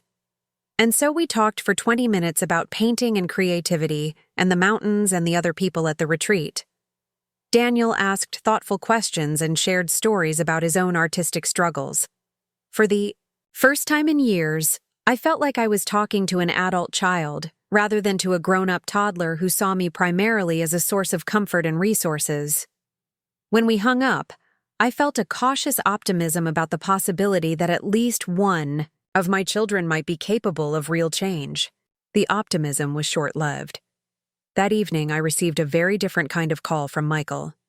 Mom, we need to talk about this will situation, he said without preamble. What will situation? I asked, though I had a sinking feeling I knew what he was referring to. Don't play dumb, Michael said, his voice tight with anger. I know you went to see Harold Brennan last week. His secretary mentioned it when I ran into her at the bank. Harold Brennan was indeed my lawyer, and apparently Millbrook was still a small enough town that my legal affairs couldn't remain entirely private.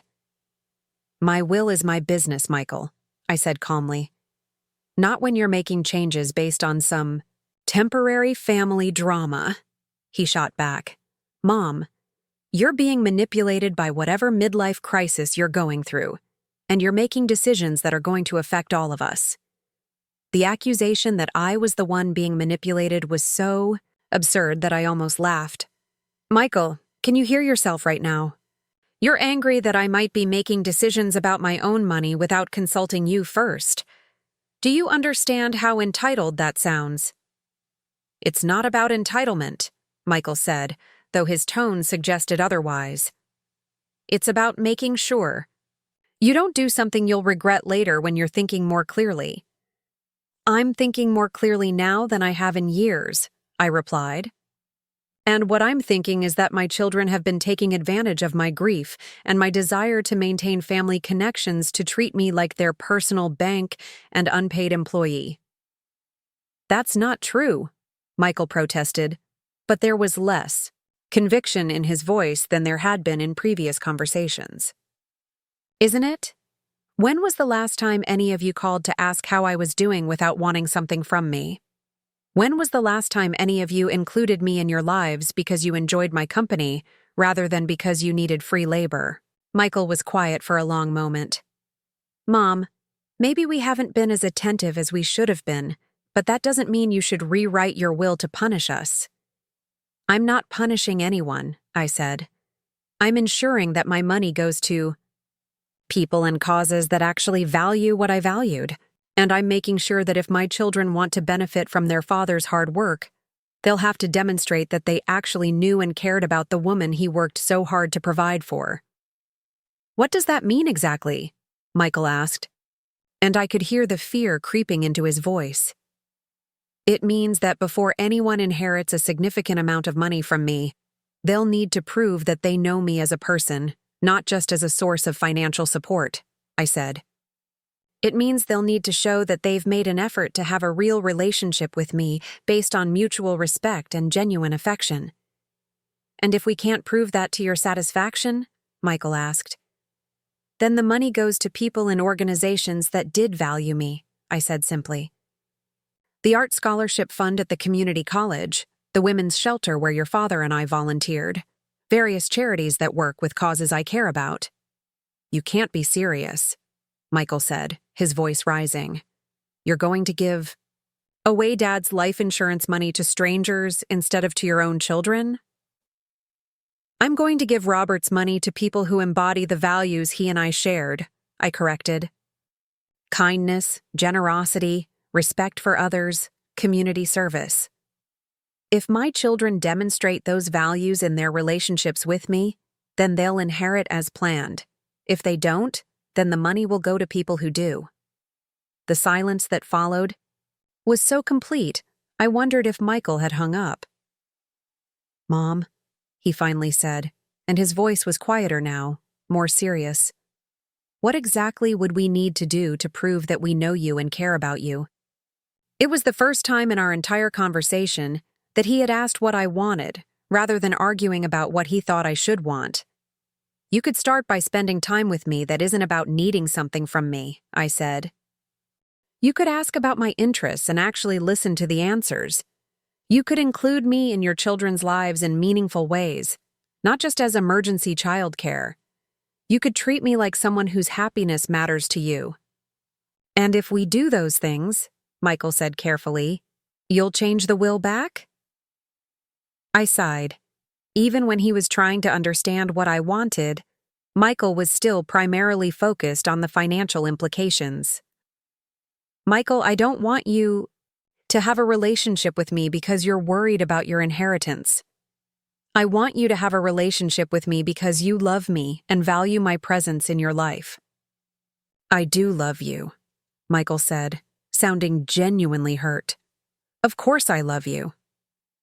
Then show me, I said simply. Don't tell me you love me while treating me like hired help. Don't say you value me while ignoring my feelings. Don't claim you care about me while only calling when you need something. When I returned from Vermont, I found my house exactly as I had left it, but I felt like I was seeing it through new eyes. The rooms that had felt heavy with memories now seemed full of potential. The garden that had reminded me daily of loss now looked like a space where new things could grow. I also found 14 messages on my answering machine, mostly from my children but also from Jennifer, from Sarah's ex-husband, and from 2 of my neighbors who had apparently been recruited to check on my well-being while I was away. I deleted most of the messages without listening to them completely, but I did call Eleanor to let her know I was back. How do you feel? She asked after I had given her a brief summary of the retreat and the conversations with my children. Different, I said honestly. Stronger, but also sadder. I think I'm finally grieving not just for Robert, but for the family I thought I had. That's healthy, Eleanor said.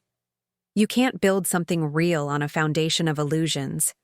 Daniel seems to be genuinely trying to change, I told her. But Michael and Sarah are still primarily focused on the money. Give them time, Eleanor advised. Some people need to lose something before they can appreciate what they had.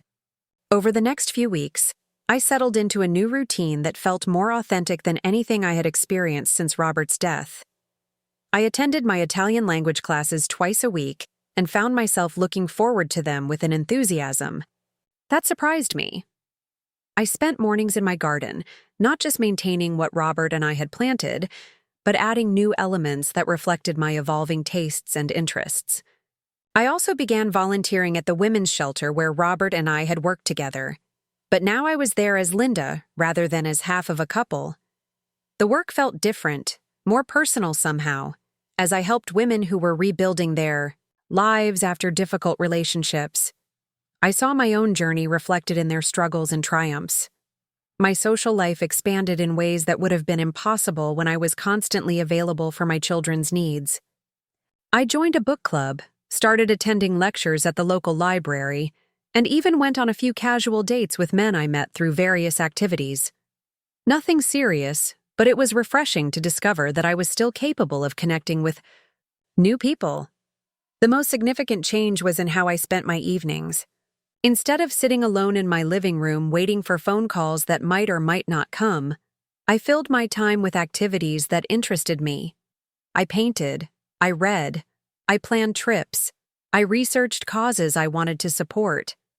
For the first time, in years, I felt like I was living rather than simply existing.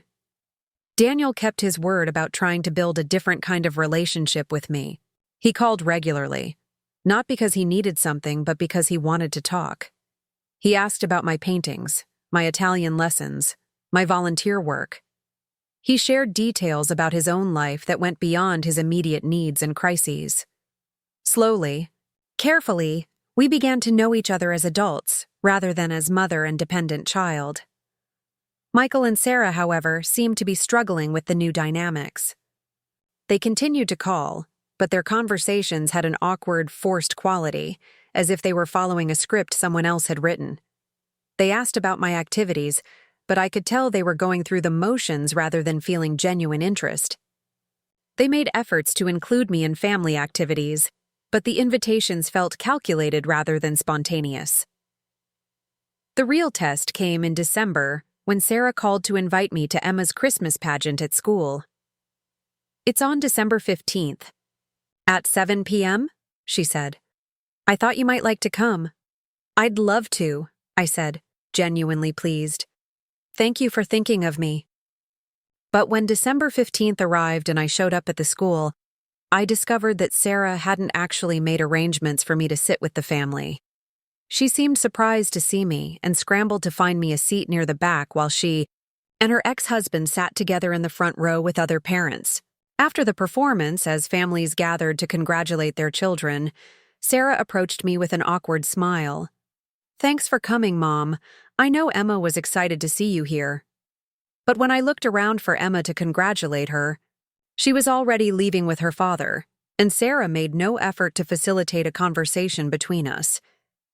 It was clear that Sarah had invited me as a gesture, a box to check on her list of things she needed to do to maintain her inheritance prospects, rather than because she wanted me to be part of Emma's special moment.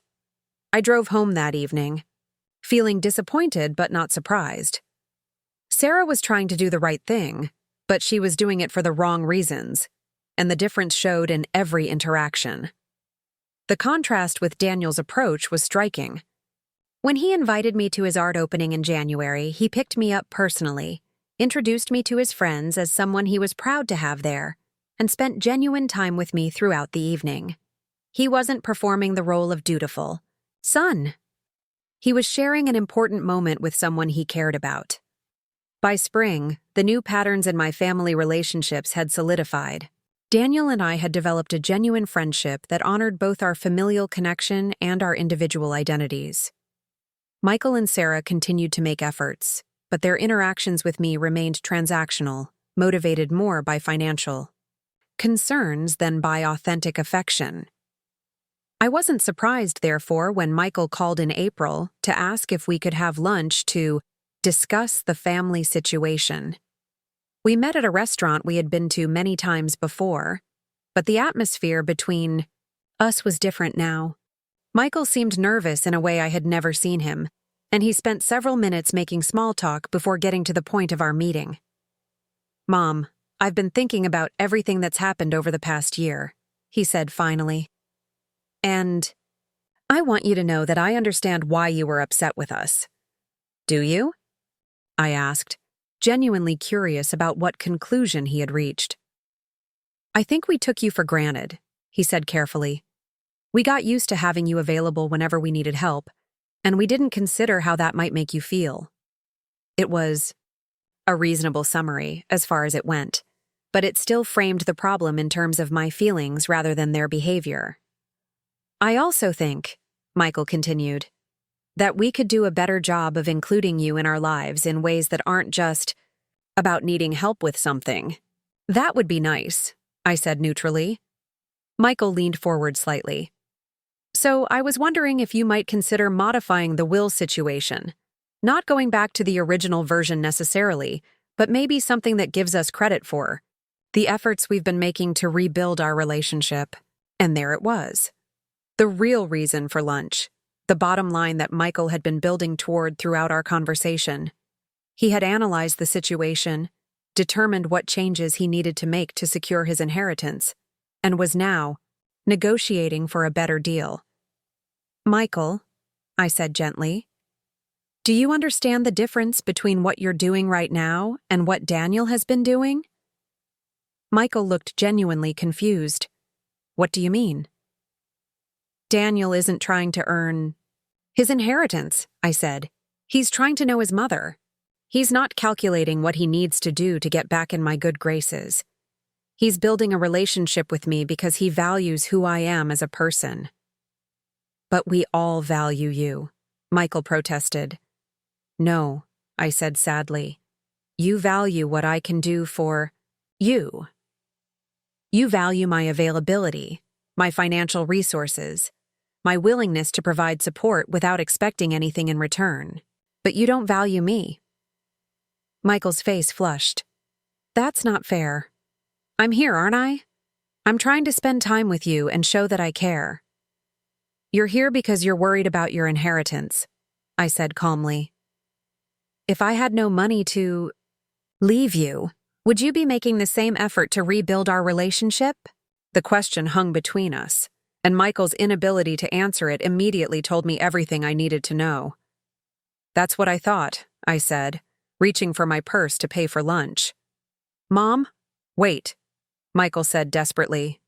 "Maybe I have been focused on the money, but that doesn't mean I don't care about you. Can't we find some middle ground here?" I looked at my eldest son, this man I had raised and loved and sacrificed for, and I felt a deep sadness for all the ways we had failed each other. "Michael, I'm not looking for middle ground," I said. "I'm looking for authenticity. I'm looking for relationships based on mutual respect and genuine affection rather than on obligation and expectation." "And if I can't give you that?" he asked, quietly. "Then you've made your choice," I said. "And I've made mine." I left him sitting at the restaurant table, probably calculating how much money his inability to genuinely love his mother was going to cost him. That evening, I called my lawyer to make one final modification to my will. The scholarship fund and charitable donations remained the same. Daniel's inheritance remained substantial, reflecting the genuine relationship we had built. But for Michael and Sarah, I added one additional requirement.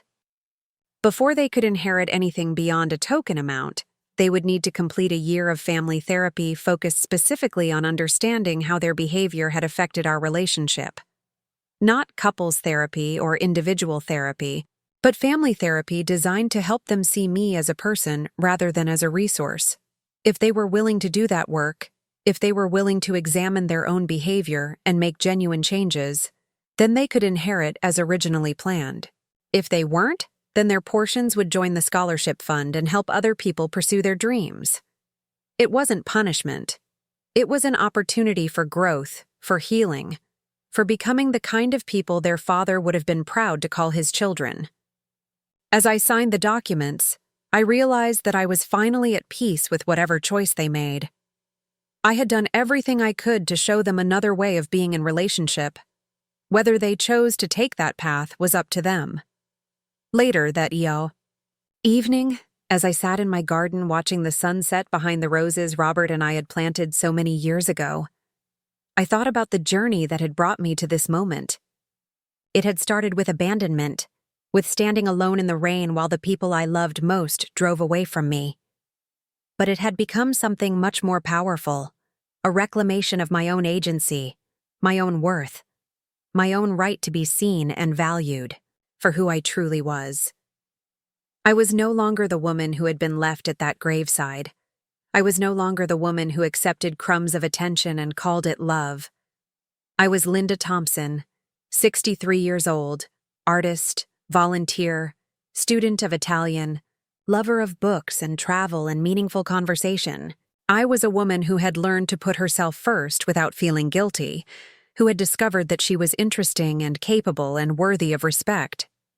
My children would have to decide whether they wanted to know that woman or whether they preferred to remember the version of me that had never asked for anything in return for everything she gave. Either way, I would be fine, because for the first time since Robert's death, I was complete in myself, not waiting for other people to validate my worth or define my happiness.